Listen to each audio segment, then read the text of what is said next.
Number 1. One of the poorest countries in the world. Timor-Leste is still considered one of the poorest countries in the world today. In the ranking of nearly 200 countries, this nation is only in 157th place. The average annual income per person here is about $1,500, while in the United States, this number reaches $82,000. That means the average American earns 56 times more than a person in Timor-Leste. What is remarkable is that this small nation actually owns a considerable oil and gas reserve, about 700 million barrels of oil equivalent. If that resource were divided equally among the more than 1.3 million people, then on paper, each person would have the same value as a citizen of an upper middle income country. In other words, from a resource perspective, they are not poor. The main reasons are corruption, weak governance, and overdependence on oil, which have prevented the economy of this country from developing sustainably. Nearly half of the population still lives below the poverty line. In rural areas, electricity is often available only a few hours a day or is frequently interrupted. In some fishing villages, people have diesel generators, but the costs are so high that they only turn them on for special occasions such as festivals or important football matches. Television has become a luxury item, and many people have to gather in one electrified house to watch football. Some families even charge $0.06 per viewing to cover the electricity cost. Poverty brings many shortages, but there is one thing the people of Timor-Leste never lack, and that is food. The sea around Timor-Leste is extremely rich. Just going a few dozen meters offshore is enough to cast a net and catch fish. Some people do not even need a boat. They only wait for low tide to collect sea urchins, shellfish, clams, or sea cucumbers right on the beach. Another paradox is that although the country is poor, the government appears to be quite generous with its citizens. Public education is completely free, from primary school to university. Basic healthcare services also come at no cost. People over 60 years old receive a subsidy of about $90 per month, while the unemployed also get support ranging from $30 to $50. In fact, these policies are even more generous than those of many more economically developed countries in the region, such as Indonesia, the Philippines, or Thailand. And if you think that in a poor country everything must be cheap, you are mistaken. In reality, the cost of living in Timor-Leste is much higher than in many other places. A simple meal at a small local restaurant costs between $8 and $10. A small bottle of water can reach $2, and a standard hotel room is about $40 to $50 per night. Even cheap and common transportation like motorbikes in Timor-Leste cost nearly double compared to Indonesia. The reason is that most goods, from food and household items to fuel, have to be imported. Weak infrastructure and high transportation costs push prices up even further. In the morning, you can go to the beach and pick up free seafood, but once you step into a restaurant, you have to pay a price many times higher. Do you think living like this is miserable, or is it a form of simple happiness? Leave your opinion below. Number 2. Crocodiles are considered ancestors. Chickens are the national, sacrificial animal. Timor-Leste currently has about 95% of its population following Roman Catholicism. This makes the small country the nation with the highest proportion of Catholics in Southeast Asia, and even among the top in the world. However, before embracing Catholicism, the Timorese had built their own unique spiritual life, deeply connected with nature, with their ancestors, and especially with two animals, the crocodile and the chicken. The people here believe that it was a giant crocodile that turned into an island, creating the land of Timor. Therefore, the crocodile is regarded as the ancestor of the nation. The imprint of this animal is present everywhere. In the national emblem, in the decorative patterns at the ancestral house of worship called Lulik, and even in the way people refer to themselves as descendants of the crocodile. Because of this belief, killing a crocodile is considered a grave sin, equivalent to insulting the ancestors. If someone happens to harm one, they are required to perform a ritual to ask the spirits of the ancestors for forgiveness. On the other hand, when a crocodile attacks humans, many communities believe it is because the ancestors are angry. In such cases, the victim's family will organize a sacrificial ceremony to appease the spirit's wrath. Remarkably, many fishermen, even knowing that crocodiles inhabit the waters, still go out to sea because they trust their ancestors will not harm those who are sincere. It is therefore not surprising that Timor-Leste has become one of the countries with the highest crocodile-related death rates in the world, with an average of about 13 cases per year, much higher than in Australia, where the crocodile population is larger but reports fewer than one fatal incident annually. And that is only the official data, as many cases in Timor-Leste go unreported. While crocodiles are regarded as forefathers, chickens are considered the national sacrificial animal. Chickens, especially roosters, appear in almost every ritual, from building a new house, weddings, and funerals, to healing ceremonies and harvest prayers. Chicken blood is seen as a message offered to deities and ancestors, while the chicken's body can be used for divination. People may observe the way the chicken struggles in death, the direction of blood flow, or dissect its organs to predict the future. In some regions, even the construction of a house cannot begin without a rooster sacrifice ritual to seek permission from the earth god. In marriage, chickens also serve as proof of the groom's family's sincerity. In many communities, the number and strength of the roosters brought by the groom's family are even used to value the bride. The healthier and louder the rooster crows, the more precious the bride is considered. Beyond that, chickens are also mediators in reconciliation rituals. When two sides are in conflict, they cut a chicken's blood, mix it together, and drop it onto the ground to symbolize the end of hostility. Number 3. Women having 6 to 10 children is normal. While many countries are worried about low birth rates, spending billions of dollars to encourage population rejuvenation, the story in Timor-Leste is the complete opposite. Here, each woman gives birth to an average of 4 or 5 children. In rural areas, the number usually ranges from 6 to 10, and there are even cases of up to 12 children. Thanks to this, Timor-Leste has become the country with the highest birth rate in Southeast Asia. For the people here, having many children is not only a joy but also a form of savings, providing more helping hands for labor and a source of support when parents grow old. However, these figures only count healthy and surviving children. In reality, Timor-Leste is still among the countries with high infant mortality rates. The main reason is that women here marry too early. Statistics show that nearly 20% of women under 19 are already married before turning 18.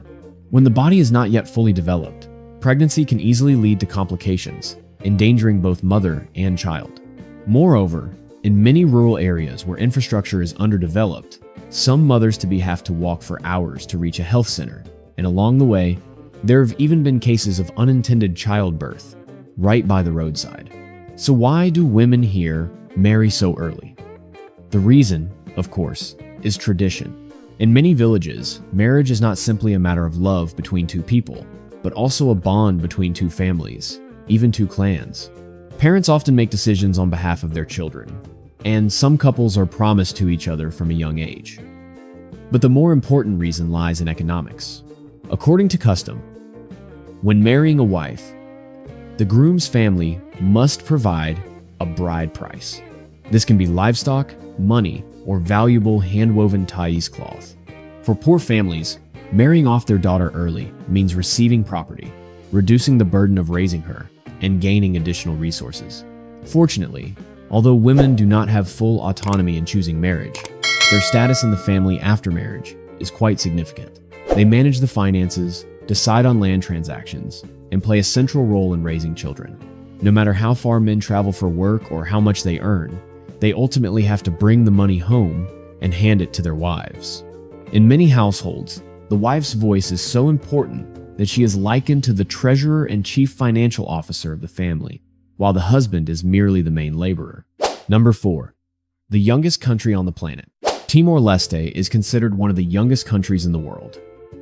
This nation officially declared independence in 2002, which means it is just over 20 years old today. If compared to a person, Timor-Leste is only as old as a fresh graduate starting their first career. But to appear on the world map as it does today, Timor-Leste went through a long journey filled with hardship and much suffering. The story begins in the 16th century, when the Portuguese arrived after discovering that this land had sandalwood. This was a precious wood, with a unique fragrance that was highly sought after by European nobility. From then on, Timor became a Portuguese colony for more than 400 years. The influence of over 400 years of Portuguese colonization is still clearly visible in the country today. If you visit Timor-Leste, you will easily come across old European-style churches, hear people speaking Portuguese, see the majority of the population practicing Catholicism, and even noticed Portuguese surnames or European features in many faces. In 1974, in Portugal itself, the Carnation Revolution broke out, overthrowing the Estado Novo dictatorship. The new government decided to abandon the entire colonial system, including Timor-Leste. Immediately afterward, Timor-Leste declared independence. However, the joy lasted only 9 days. Indonesia quickly sent troops to invade and turned Timor into its 27th province. The following 20-plus years were the darkest period in Timor-Leste's history.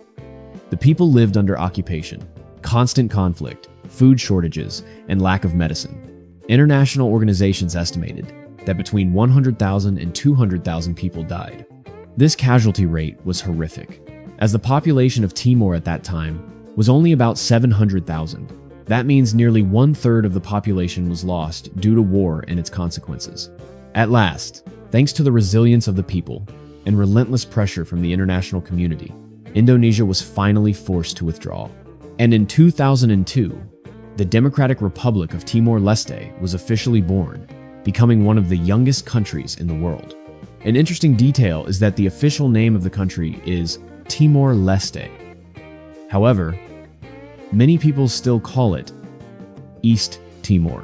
This originated during the period of Indonesian occupation, when the region was named Timor-Timor, meaning East Timor in Indonesian. International media at that time translated it as East Timor and used it for decades. When the country officially gained independence, the name Timor-Leste did not receive much attention. So many people continued to use the old name. Even today, many maps, travel documents, and foreign reports still use both names interchangeably, which often confuses tourists. So, have you ever heard of the name Timor-Leste? Or are you still more familiar with East Timor? Share your thoughts below. Number 5. Culture shocks when visiting Timor-Leste. If you ask a local for directions in Timor-Leste, you might be surprised to receive a kiss. While this may easily be misunderstood by outsiders, in fact, it is their traditional way of pointing the way. Instead of using hands or fingers, locals purse their lips, jerk their chin toward the direction, and give a slight nod. For them, this is a completely natural reflex. But for first-time visitors, the moment can be confusing. Did I just get directions? Or did I accidentally receive a love signal in the middle of a busy street? Just like that fascinating way of giving directions, in daily life, the Timorese have many strict rules of conduct that outsiders would not expect. One of them is that you must never step over someone's legs. What may seem harmless is considered offensive in their culture, as if you are placing yourself above the other person. So if someone is blocking the path, you must not simply step over them, but walk around. When night falls, there is yet another taboo. Locals believe that whistling at night can attract evil spirits. During the day, whistling is harmless, even cheerful. But after dark, it is seen as a sign that invites misfortune. So, if you feel like humming a tune while walking in the evening, it is better to sing softly instead. In food culture, rules about order are also very important. In Timor-Leste, younger people or guests must always invite elders to eat first. Typically, they turn to grandparents, parents, or the most senior person at the table and say briefly, "Please enjoy the meal," or "Please have some rice." Only after the elder picks up their chopsticks does everyone else begin eating. If someone impatiently starts eating before that, it is seen as disrespectful. In some traditional families, young people must even wait until elders give them a signal before touching their food, showing absolute respect for seniors. This will certainly surprise many visitors, since in other countries, people usually just say, "Enjoy your meal," and start eating together right away without considering it impolite. Number 6. No martial arts allowed. Football always ends in defeat. In Timor-Leste, martial arts were once banned. Disciplines such as karate, silat, or taekwondo were considered threats in the country.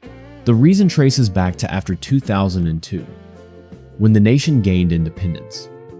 At that time, martial arts clubs mushroomed, but instead of practicing just for health, many groups turned into underground gangs.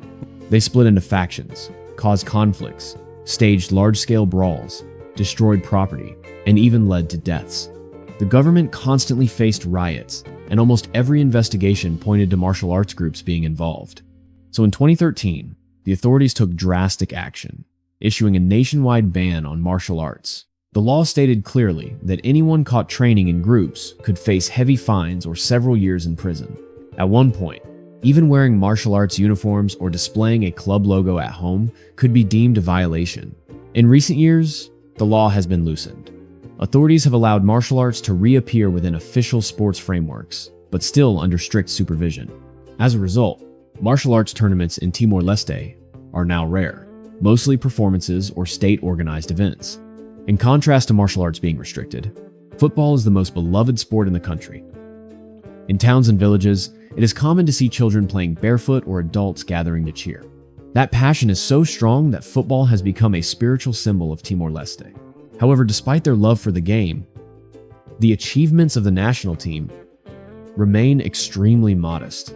They joined FIFA in 2005, started regional competitions at the 2004 AFF Cup, but most of their results have been at the bottom of the table. In some tournaments, Timor-Leste suffered heavy defeats against Thailand or Indonesia. From 2004 to 2024, the Timor-Leste national team played more than 80 official matches but won fewer than 10, mostly against similarly ranked opponents like Brunei or Laos. In some competitions, they even lost by wide margins, such as 0-7, 0-8, and at one point, Vietnam's U-23 team defeated Timor-Leste 11-0. In truth, it is hard to blame the team. This is a young nation with very limited sports infrastructure. Many players have to train on dirt fields. The domestic league has yet to develop, so their level is difficult to improve quickly. What is admirable is that despite many defeats, in every match, the players still give their all. For them, playing means fighting with spirit, and the results come afterward. Have you ever watched a match of the Timor-Leste national team?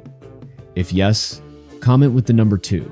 If not, leave the number 0. Number 7. The most diverse and unique transportation in Asia. Timor-Leste is sometimes jokingly called a paradise of old cars, but it should be emphasized that old cars here are not the fancy, polished classics people often see in Cuba. Old cars in Timor-Leste are so worn out that you might be surprised they can still run at all. Due to economic limitations, about 80% of vehicles here are second-hand, mostly imported from Japan and some neighboring countries. Locals often choose models known for their durability, ease of repair, and available spare parts, such as older Toyotas, Nissans, or Mitsubishis. On the outside, many of these cars look pretty rundown. Torn seats, scratched windows, peeling paint, and some are covered with rust spots. Yet, somehow, they still operate. Some cars are over 20 years old and should have long been scrapped. But in Timor-Leste, they still run well on the road. However, these vehicles are only suitable for urban areas, especially in the capital, Dili, where roads are decently paved. In rural areas, it is a completely different story. In many villages, roads are still rough dirt paths. During the rainy season, just a few hours of heavy rain can turn them into streams, with tiny bridges or makeshift wooden and bamboo crossings that feel as shaky as an adventure ride. Some villages are completely cut off, and people can only travel by trekking through forests or waiting for the water to recede. In such conditions, motorbikes have become the national vehicle. And in Timor-Leste, motorbikes are truly multi-purpose. You will often see entire families of 4 or 5 people on one bike, or motorbikes loaded with chickens, pigs, rice, and sometimes even refrigerators or wooden beds precariously tied to the back. The rider drives calmly, as if it were the most normal thing in the world. Besides old cars and motorbikes, the most distinctive means of transport in Timor-Leste is the microlay. These are brightly colored minibuses that run throughout the streets of Dili. Each route has its own paint scheme, so just a quick glance tells you where it's heading. The atmosphere inside is always lively. Some play loud music, plaster stickers everywhere, and even hang flashing lights like a mobile party. Interestingly, microlays have no fixed stops. You just wave your hand and the driver will pull over, and to get off, you simply tap a coin on the metal bar inside. The fare is surprisingly cheap, and if you happen to be the last passenger, the microlay practically turns into a private taxi. With a bit of bargaining, the driver will gladly take you anywhere in the city. Number 8. Nightlife, unlike anywhere else. In Southeast Asia, nightlife is often associated with vibrant streets, pounding music, and crowds partying until dawn. But in Dili, the capital of Timor-Leste, the concept of nightlife takes on a completely different character. Dili is considered the quietest capital at night in the region. Here, there are no clubs open until morning, no luxury rooftop bars, and certainly no midnight traffic jams. The city enters the evening in its own way, peaceful, slow-paced, and truly meant for rest. Around 9 p.m., many shops, eateries, and convenience stores begin to close. The streets grow silent, while locals end the day with family dinners or intimate conversations. Even the downtown area, usually bustling during the day, quickly sinks into tranquility at night. But quiet nights do not mean a lack of entertainment. Instead of upscale clubs and bars, locals in the expatriate community often head to small seaside bars. There, a glass of bintang or tiger beer with some grilled seafood, accompanied by the sound of crashing waves, is enough to create the signature relaxed atmosphere of Dili nights. Many bars also host live music, but don't expect booming EDM. The music here is usually acoustic, reggae, or soft pop, perfect for chatting and watching the sunset rather than dancing. Some places even let guests bring guitars, turning the whole bar into a cozy sing-along. Another distinctive feature of nightlife here is its international flavor. Dili is home to many NGO staff and foreign experts, so in one bar you might hear all sorts of languages, from Tidam and Portuguese to English and Indonesian. This makes every evening in Dili feel like a small cultural exchange. For a more local experience, the night market is a must visit. It offers a wide variety of food, from fresh seafood and grilled skewers to banana leaf-wrapped rice. Locals gather to eat and chat lively, creating a friendly and relaxed atmosphere. Unlike the crowded night markets of Bangkok or Kuala Lumpur, the night market in Dili retains its simplicity and ease, where you can leisurely pick your meal without pushing through a throng of people. And finally, safety, an important factor that shapes nightlife here. After a period of instability, the Timor-Leste government placed special emphasis on maintaining order. Thanks to that, Dili has become one of the safest capitals at night. Visitors can comfortably stroll along the seafront or sit at a small bar without worrying much about crime. Number 9. Dili, a small capital full of surprises. Dili is the capital of Timor-Leste and is among the smallest capitals in Southeast Asia. The city covers just over 370 square kilometers, with a population of about 200,000 people. Despite its modest size, Dili is the nation's most important political, economic, and cultural center. One special feature that makes Dili different from many other capitals is its location right by the sea. Stretching along the northern coast, facing the Banda Sea, Dili is not only scenic, but also famous among travelers for its diving spots. Just a short distance offshore, visitors can find pristine coral reefs, countless tropical fish, and even sea turtles. Few capitals in the world offer the chance to leave downtown and within minutes dive into the ocean to explore such a rich ecosystem. The city also bears a diverse cultural imprint. More than 400 years of Portuguese rule left behind many European-style structures, such as old churches and the Palacio do Governo with its striking red-tiled roof. Later, decades under Indonesian control brought Southeast Asian influences. The result is a Dili that blends European classical charm with the pulse of modern Asia. A famous symbol of Dili is the giant statue of Jesus Christ, standing 27 meters tall. It is one of the largest Christ statues in the world. Perched on a hill facing the sea, this monument is not only a religious site, but also Timor-Leste's most recognizable landmark and a perfect spot to take in panoramic views of the city. Additionally, if you want to explore Timorese cultural identity, the Taboos market is a must visit. Here, you can find hand-woven Taboos cloths, one of the country's most important traditional crafts. Each piece is made entirely by hand, featuring red, orange, indigo, or yellow tones combined with geometric patterns, stylized suns, or ancestral symbols. What makes them unique is that no two are alike, as every piece tells its own cultural story. Taboos cloths are not only worn but also used in weddings, sacrifices, and as part of bride price exchanges, making them an indispensable part of the nation's spiritual life. In 2021, Taboos weaving was recognized by UNESCO as an intangible cultural heritage of humanity, becoming Timor-Leste's first international heritage and a great source of national pride. Number 10. Unique festivals in Timor-Leste. The capital Dili becomes most vibrant around February or March each year, when the Carnaval de Timor takes place.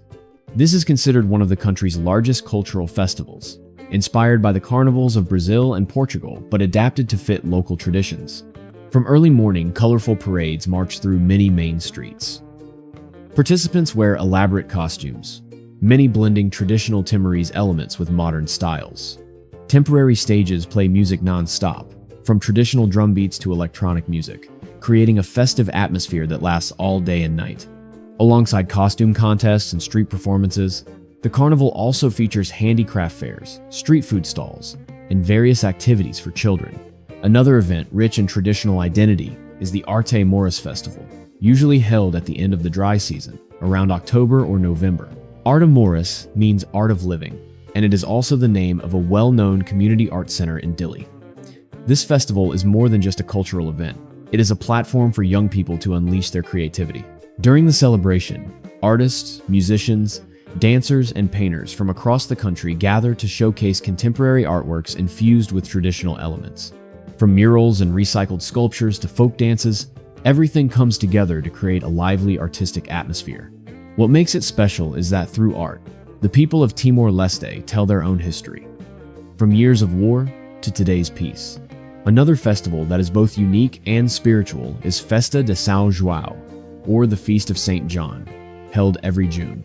This tradition dates back to the Portuguese colonial era and is still maintained in many coastal regions. During this festival, locals organize processions, folk music performances, and, most notably, the ritual of jumping over fire. Young people believe that leaping over the flames on São João night will bring good luck and ward off misfortune for the year. Alongside the ritual are community feasts, where people share traditional dishes, palm wine, and folk dances that last until late at night. This is one of Timor-Leste's most distinctive festivals, blending spirituality with traces of its colonial past. Number 11. A culinary culture blended from many places. Even though Timor-Leste has no cultural connection with India, its people still have the habit of eating with their hands. In traditional meals, they usually use only the right hand, since the left hand is considered unclean according to long-standing belief. Food and rice are often rolled into small balls, mixed with spices right on the fingertips before being brought to the mouth. This habit has existed for a very long time and is still maintained in many rural areas, despite the Portuguese having introduced knives and forks during more than 400 years of colonization. In larger cities, cutlery is more common, but in the countryside, eating with hands remains the norm, especially when eating rice balls, dried fish, or boiled vegetables. As for cuisine, Timorese food is a blend of local ingredients and Portuguese culinary influences. A signature dish is Ian Sabuco sea fish, grilled after being marinated with lemongrass, chili, and lime. This dish appears in most family meals and is a staple during festivals, reflecting the people's deep connection with the sea. Another popular dish is batar dawn, a type of soup made from corn, pumpkin, and red beans. This dish is seen as a combination of European flavors and local ingredients readily available in Timor's highlands. It is a simple yet nutritious meal, commonly eaten in daily life. Timorese cuisine also includes some unusual dishes, such as buffalo skin salad. As the name suggests, this dish is made from carefully processed buffalo skin, thinly sliced and mixed with herbs, lime, chili, and local spices. It provides a chewy, slightly spicy taste and is well suited for gatherings or traditional ceremonies. If you visit cafes in the capital Dili, you will almost certainly come across pastel de nata, the famous Portuguese custard tart. Though an imported dish, pastel de nata has become an essential part of local coffee shops, often enjoyed with Timorese coffee, creating an interesting blend of East and West. And of course, it would be incomplete to talk about Timor-Leste without mentioning coffee. Timorese coffee is grown mainly in the highlands, where the climate is cool and the soil fertile. Cultivation here is entirely organic, with no pesticides or chemical fertilizers. Major brands like Starbucks have included Timor coffee in their supply chains, making it one of the country's most valuable export products. Number 12. Mysterious sites that remain unsolved. In the limestone mountains near the town of Los Palos lies a cluster of caves called Ili Kere Kere. This place is famous for hundreds of rock paintings, estimated to be more than 10,000 years old. These drawings have puzzled many researchers, as they not only depict hunting scenes, fish, turtles, and birds, but also feature recurring symbols that strongly resemble a writing system.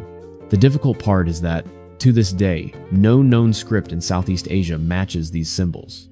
Some scholars suggest they might represent an agricultural calendar, reflecting seasonal cycles. Others believe they are ritual symbols used to convey spiritual meanings. Particularly intriguing are certain drawings that portray figures with strange shapes, round heads, large eyes, and long limbs. These details have led to speculation about ancient inhabitants possibly encountering extraterrestrials, though no scientific evidence supports this theory. For the local people, Ili Keri Keri is considered sacred land. They only visit during ancestral ceremonies, and this cautious attitude has limited archaeological exploration. Several international teams have conducted excavations, but due to the lack of accompanying artifacts and sediment data, the mysterious drawings remain unexplained. Not far from Ili Keri Keri, in the Tuchwala area, lies the Lanehara Cave, another archaeological site full of debate. Situated by the sea with a tall, wide entrance and a dry interior, it was an ideal shelter. Since the 1960 seconds, research teams have discovered human remains and stone tools here, showing early human presence. Some bone fragments date back as far as 35,000 years, while shells and traces of hearths found in the same sediment layers are only a few thousand years old. This discrepancy has divided scholars into two camps. One argues the cave was continuously inhabited, but its stratigraphy was disturbed over time. The other insists the cave was abandoned for a long period before being reused. Moreover, inside the cave are rough carvings and patches of red pigment, but no one has yet proven whether they were created by humans or are merely natural mineral stains. For decades, archaeological teams from Australia, Portugal, and Japan have studied Lanehara. Yet evidence about its chronology and human activity remains contradictory. As a result, Lanehara is regarded both as a key site in the study of human history and as a mystery that has yet to be fully explained. Number 13. Famous places in Timor-Leste.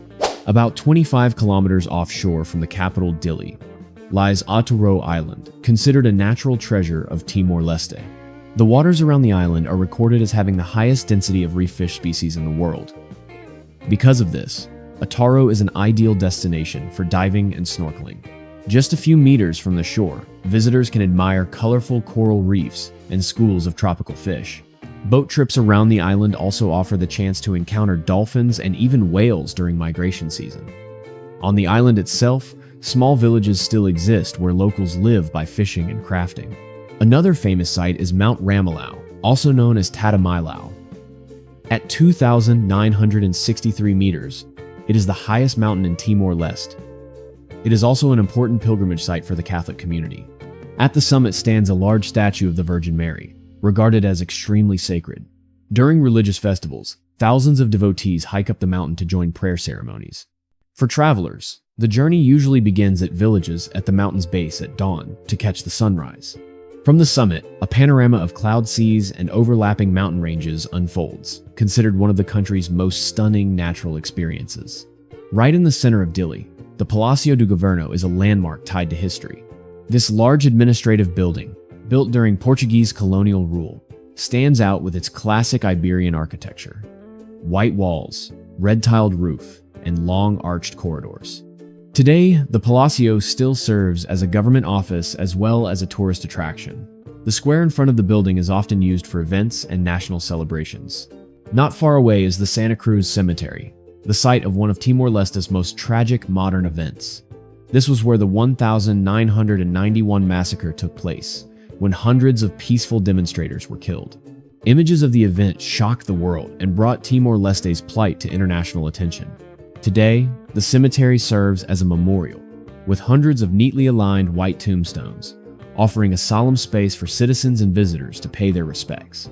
Lastly, the Nino Kona Santana National Park, in the eastern part of the country, is Timor-Leste's largest protected area. It encompasses rainforests, limestone mountains, and even marine ecosystems. It is home to many rare bird species and includes Jocko Island, one of the most pristine and beautiful beaches. Visitors can trek through the forest, observe wildlife, or go diving to explore its rich ecosystem. Number 14. Travel tips for visitors to Timor-Leste. One thing that surprises many tourists when visiting Timor-Leste is the entry procedure.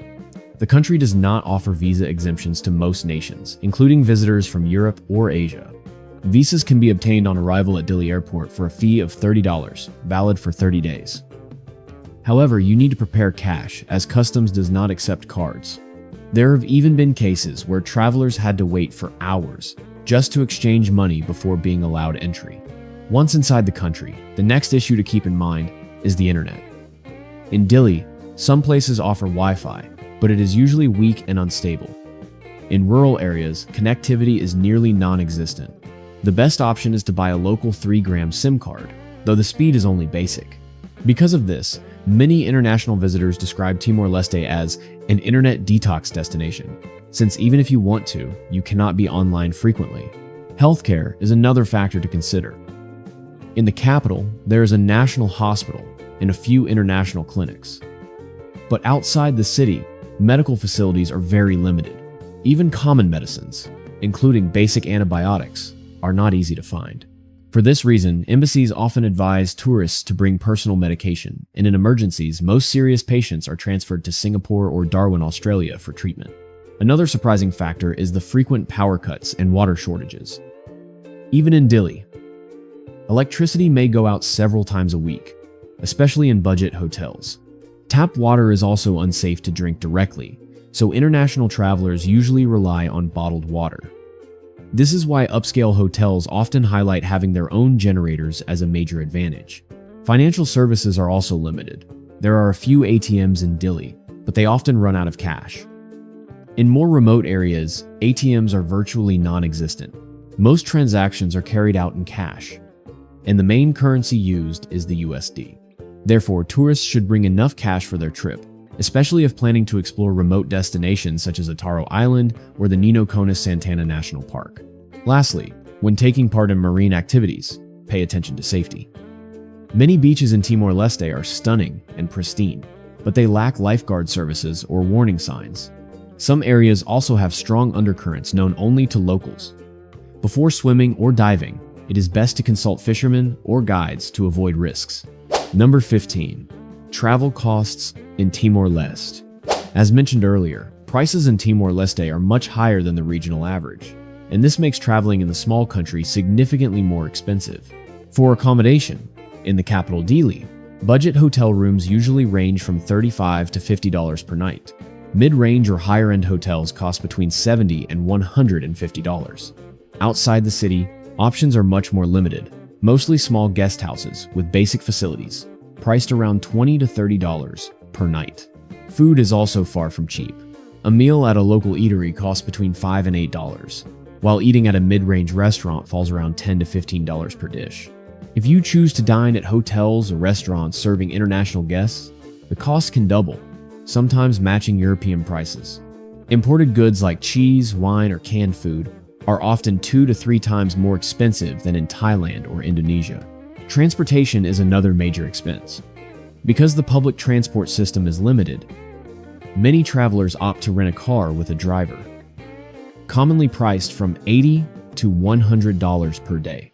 In Dili, taxis are available, but they do not use meters, so fares must be negotiated beforehand. Recreation costs, especially diving, are also quite high. A diving trip with full equipment and a guide at Ataro Island typically costs between $90 and $120. Entrance fees for most attractions are inexpensive, but transportation to remote areas is what consumes the bulk of the budget. Taking into account the basics, an international tourist will spend on average $70 to $100 per day on accommodation, food, and transportation. Therefore, for a one-week trip, total expenses may range from $500 to $700, excluding special activities such as diving tours or exploring remote regions. So we've just explored 15 fascinating facts about Timor-Leste. Hopefully, this information has given you a new perspective on this small yet surprising country. If you found the video helpful, don't forget to hit like, subscribe, and turn on the notification bell to join us on our next journeys. Out of these 15 facts, which one impressed you the most? Share your thoughts in the comments below. We'd love to hear from you. The information is for reference only, so please do your own research before making any decisions.